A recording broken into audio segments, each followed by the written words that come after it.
everybody. It is me, or should I say hello there.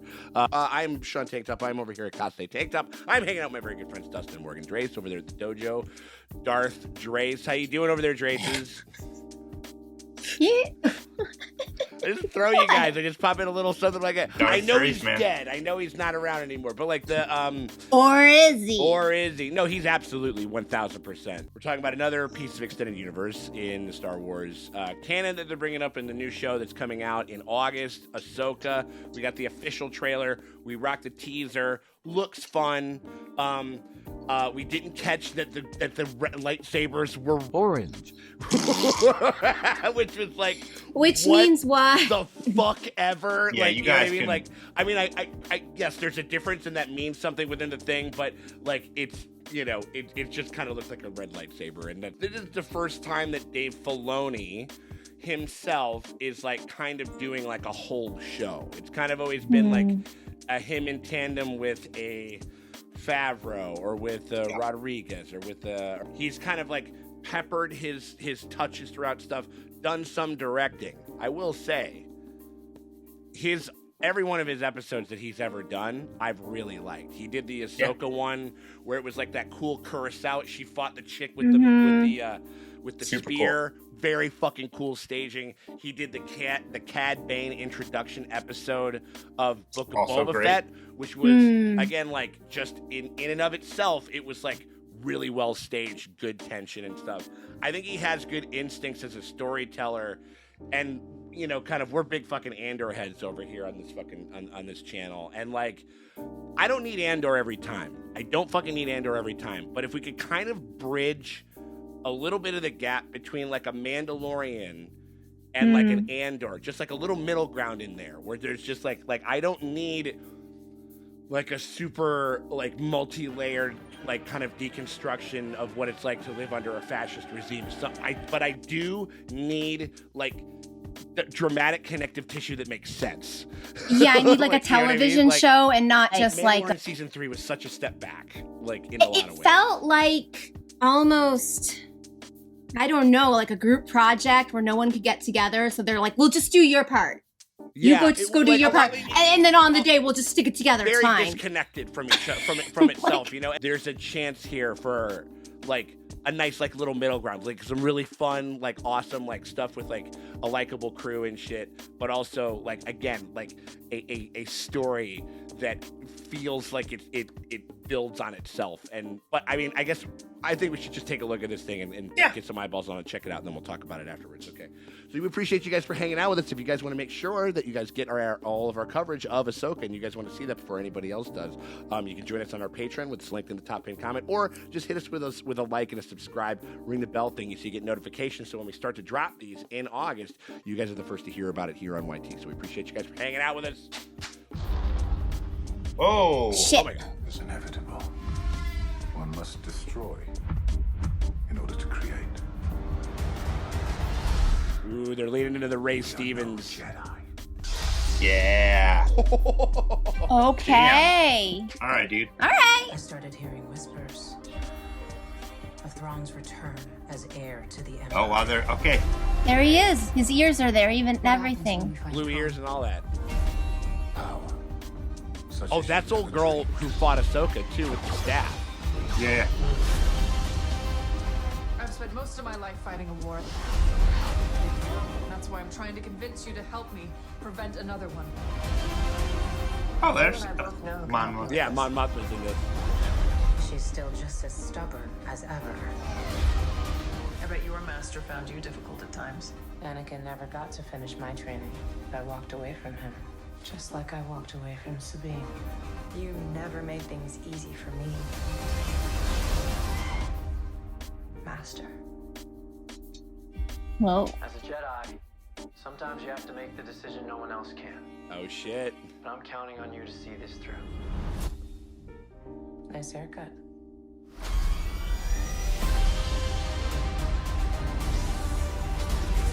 Sometimes we have to do what's right, regardless of our personal feelings. Buckle up. If we don't stop Thrawn, everything will be in vain. There he is. oh shit. Damn. Okay. You have no power. Anakin spoke highly of you. I'm not here to discuss my past. We have a lot of work to do. Once a rebel, always a rebel.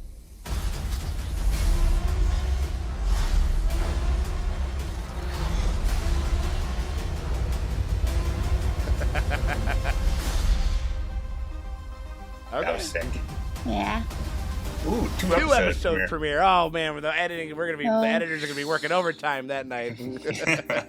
Thanks a lot for that one. Man, I bet you Rebels fans are losing their They're shit losing their right shit, now. Yeah. And that we It's got like the first, all the characters, everybody is like geeked about it, or in this well, they trailer had, now. that was the first time that we saw Ezra Bridger, who was kind of like the main character of Rebels, and basically him and Thrawn got like they kind of sort of they kind of got sucked into like a weird like forced time portal type thing, and everybody thought dead, but obviously they're fucking both coming back and shit like that. So it looks The old time portal loophole.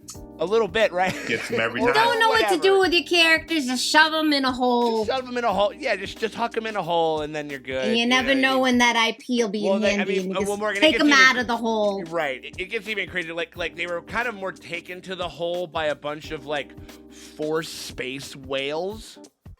Because everybody was freaking out about space whales. Yeah. There was that one. And they were like, I can't even notice the space whales. And I'm like, I don't even know what that is. Right. No. Again, no. That's the thing. That is going to be the test of this show, and that is the test of all Star Wars media in the modern age. As far as I'm concerned, it's like, can you? I mean, it's one of those things where, it's like like being like an extended book reader in Game of Thrones and shit like that. Mm-hmm. Does it help to have that backstory? Does that make it a more rich experience? Of course it does, and you know that's the case, Morgan. Like but you don't need it. But is the show has to be able to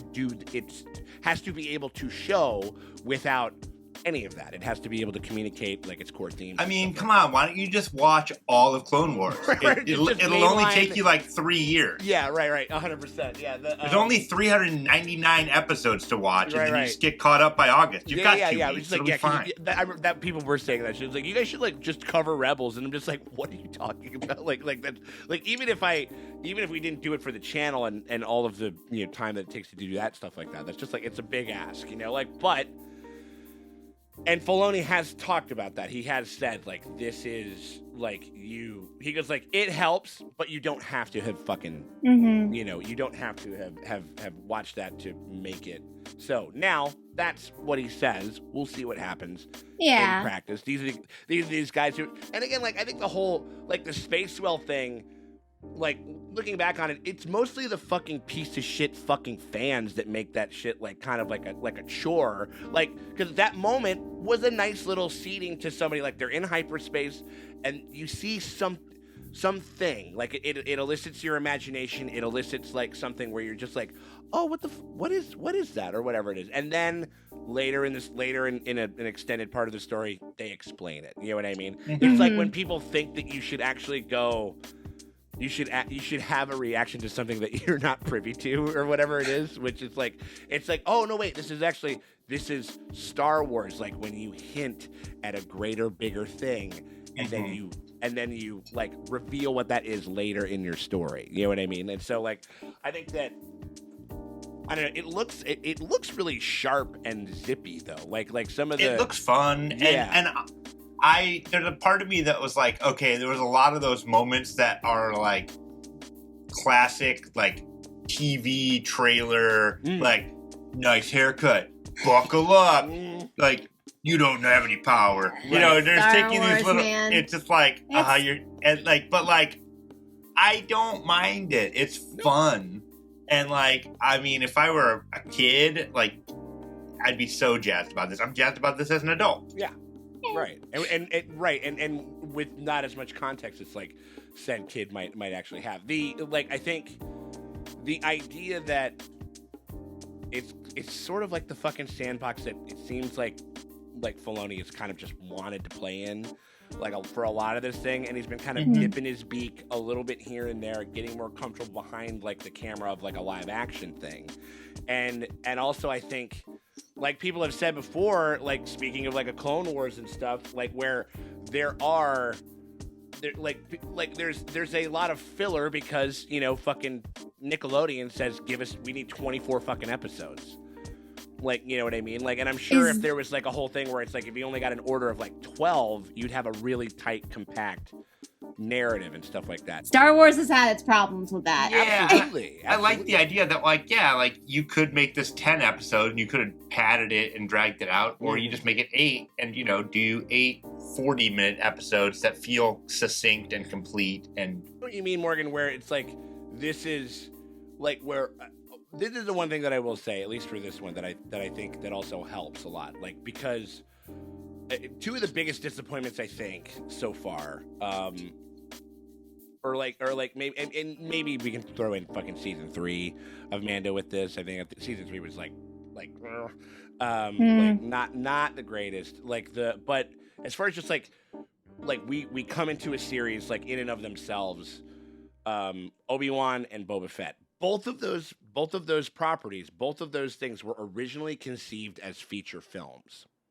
So they were forcing it into and so it was, and so like I feel like it was, and like you think about it, and it's like maybe if you did fucking like if you did pop that into like a 2-hour runtime, it would be a little bit. We would have something. Yeah, that's what I'm saying. And it's like, but also if you're gonna stretch it out, then write more shit. Like, what the fuck, like, you know, but then there's also like execution, all this other stuff that, you know, non-high ground things with those fucking people. Remember, like, we're just like us losing our shit for them not hitting the high ground in that dogfight in Book of Boba Fett is like one of the funniest things. Like, I occasionally will just go back and watch, like, I watch my own shit because I think our shit's great. You know what I mean? Like, or whatever. And I popped that on like not that long ago. Fucking hysterical, especially D. D was just like, why is nobody getting on the fucking high ground right now? It's like, this is Star Wars for fuck's sake. It's like a meme. Like, what the hell is happening? You know, like the. But I don't think I've ever been that mad. Not that mad. I'm at obviously at like bad tactics. I was like, this firefight is stupid. We were supposed you guys were supposed to be warriors and shit like that. And we are like hyper leftist, anti-gun, like, you know what I mean? Fucking like, you know, like commie pinko crazy people. And like, and we're like, you can fight this war better. You can be more effective at killing people better. You know what I mean? Which I think is really funny.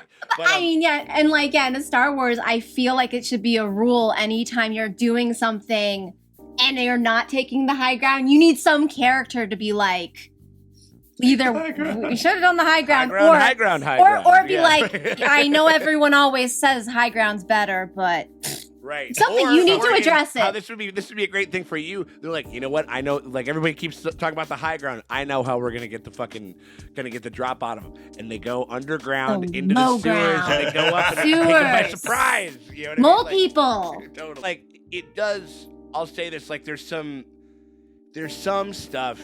There were some shots and there were some things that just felt very Star Wars, and I do think that Filoni does like have a pretty fucking good handle like on what makes Star Wars work and everything and how to create. I mean, he simultaneously like made he made the prequels compelling. Mm-hmm. Like he went in and like, you know, and like fleshed them out and found the cool bits and found the stuff and expanded it enough and figured out a way to make it work. I think that it'll be interesting to kind of see, like, as in we're just like point A, like we're just going forward. There's not a lot of canon to really consider outside of Rebels, his own creation. So I'm excited in that respect to see like kind of him sort of like cut loose and everything like that, and I'm rooting for him. I mean, like, who knows? It might be a bunch of bullshit, you know, like Star Wars has fucking done before, or whatever, or it might be a mix of both, you know. Yeah. I mean, however, like, you know, from a sense of action, this looks to be some of the best. It looks cool. I mean, some of those sword fights, like those, like the Ray Stevenson, like you felt that. I mean, he looks powerful. His like he looked like just him moving it, and then like, you know, her kind of like blocking it. Yeah, that looked fucking rad. Or like. Just her just kind of stone faced while this dude's like twirling around. Right. I love that sort of shit where you get like a karate film where like some dude flipping around with nunchucks, somebody just like pop. And those are like the greatest moment. Stoic kind of figures. Yeah, for sure. I think that I think that he's a great. I think his two pieces of his 2 episodes that he's directed were fantastically staged.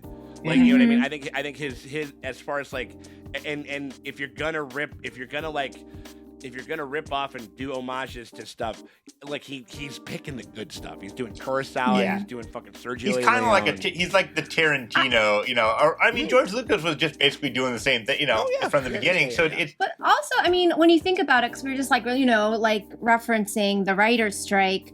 This is is as good as Filoni is. He's amazing, but it's like there is a thing where in writers' rooms they're trying to really put it all on the showrunner, where they're not just the showrunner, they're everything, and they're trying to really shrink down those writer rooms and get as much writing out of the least amount of people.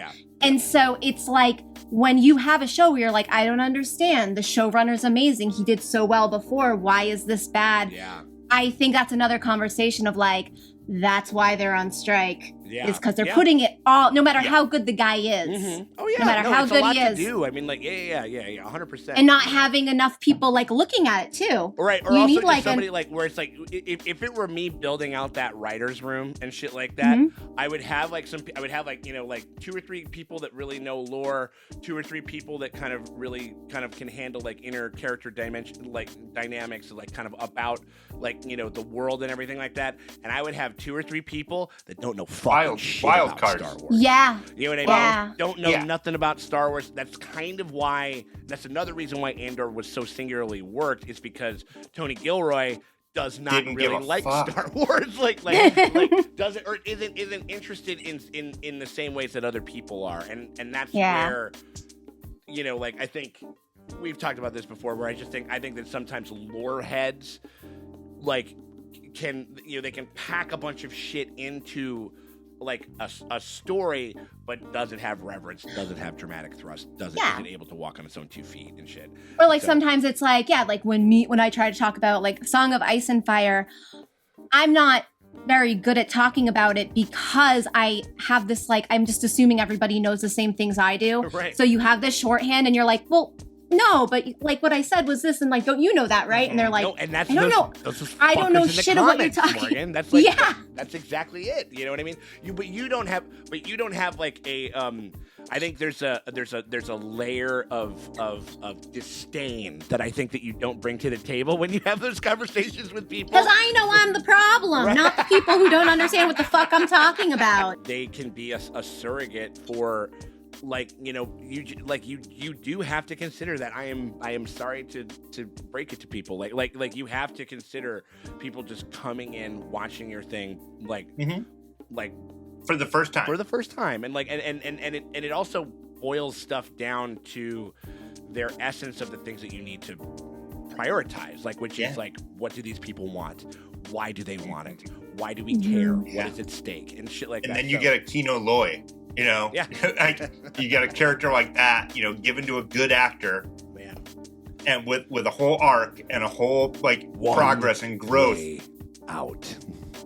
And that came from a fucking Star Wars show. You know what I mean? Like, that's what I'm saying. It's like, so. Like, that character is a Star Wars character. Yeah, like, absolutely. what? Yeah, so I think that, so what I'm hoping for is to kind of, to Ezra Bridger this, like, the gap, I think, between kind of like this baby food bullshit that they've kind of been fucking around with a little bit, with like we just want to make these like simple things, but we want to expand this world. And if you do that, you gotta really start to fill it with like compelling stuff. And there is compelling shit. I just think that they're just been so afraid to do it. You know what I mean? Like, certainly with season 3 of Mandalorian, and then with some of their other things. But it's the guy. And now we're going to kind of really know if Filoni's got the juice or not, you know what I mean, in live action. And I'm rooting for him. I think it's possible. Like, you know what I mean? Like, and also just the fact that I'm also not as familiar with all these characters. Right. And they have been so well defined, and they have had like seasons of kind of, you know, well-oiled development within their own story. And the fact that even just having that bedrock that somebody, it's like when you have a script, like you know, if you write you should always write a character's backstory, but you don't necessarily have to put that backstory into the movie. You know what I mean? Yeah. You should have in mind what you think that they do, and why they do it.